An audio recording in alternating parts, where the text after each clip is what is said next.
Good night, America, and welcome to the Fowler Show. It's time for your news by the numbers. Tonight's number is 13, and the Democrats' chances to take the House has gotten a little bit better. Our friends at the Cooke Report announced last Friday that it has changed the rating in 13 congressional districts, and in all of the new ratings, Democrats are more likely to either flip a seat held by Republicans or hold on to control of a seat that is currently controlled by Democrats. Democrats need to flip 23 GOP-held seats to win the majority, accounting for a small number of democratically held seats where Republicans are competitive. The party must win 27 of the 55 contentious ratings, according to Cooke. Now, with Speaker Ryan out, this means the Democrats have a better chance than ever to take control of the House of Representatives. Let's talk about it, America. This has been a wild week in politics, to say the least. And this week started with a bombshell announcement from Speaker of the House, Paul Ryan. You all know that I did not seek this job. I took it reluctantly, but I have given this job everything that I have. And I have no regrets whatsoever for having accepted this responsibility. The truth is, it's easy for it to take over everything in your life. And you can't just let that happen.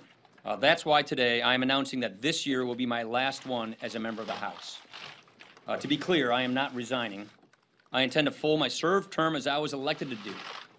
But I will be retiring in January. Now, what makes the Paul Ryan announcement so interesting is that Paul Ryan's congressional district, the Wisconsin 1st, is more competitive than the Pennsylvania 18th, where Democrats just picked up the seat with the work of Connor Lamb.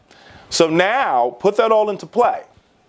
According to the Cooke Report, there are now 13 seats where Democrats have a better chance to win than they did prior to yesterday.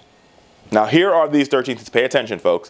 The California 21st went from likely Republican to lean Republican. The Iowa 2nd went from likely Democrat to solid Democrat. The Nevada 3rd, which was open, went from toss-up to lean Democrat. The Nevada 4th went from lean Democrat to likely Democrat. The New Jersey 3rd went from likely Republican to lean Republican. The New Jersey 5th. Now, these New Jersey races are very interesting. Both the New Jersey 3rd and the New Jersey 5th, which went from lean Democrat to likely Democrat. The New Jersey 3rd is currently held by Republican Tom MacArthur.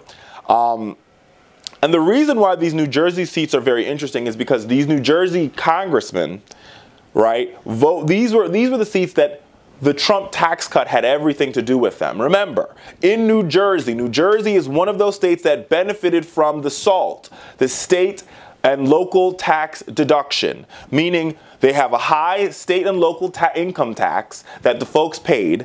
Donald Trump, in order to pay for his tax cut for millionaires and billionaires and corporations, basically got rid of, functionally, the state and local tax deduction, and thus rose taxes for folks living in New Jersey and living in New York. And so now those Republicans who live in those states are paying the price for Trump's giveaways to corporations. And there's more of those races, right? So you have the New York 18th, right, which was a lean Democrat, now went to a solid Democrats guaranteed to pick that seat up. The Washington 3rd, solid Republican to likely Republican. The Washington 5th, likely Republican to lean Republican. The West Virginia 3rd went from solid Republican to likely Republican. West Virginia one's also interesting because, remember, West Virginia had a 10-day teacher strike that really had an impact on the state. And remember, West Virginia also has a Senate race that Joe Manchin needs to win so Democrats can have a chance of either, one, keeping their current numbers in the United States Senate or growing their numbers. History tells us, America, that when the president's party's in power in that midterm election, the party that's in the minority usually picks up at least 2 seats in the Senate. But they have to maintain the seats they already have. So it's critical that Joe Manchin in West Virginia win his re-election.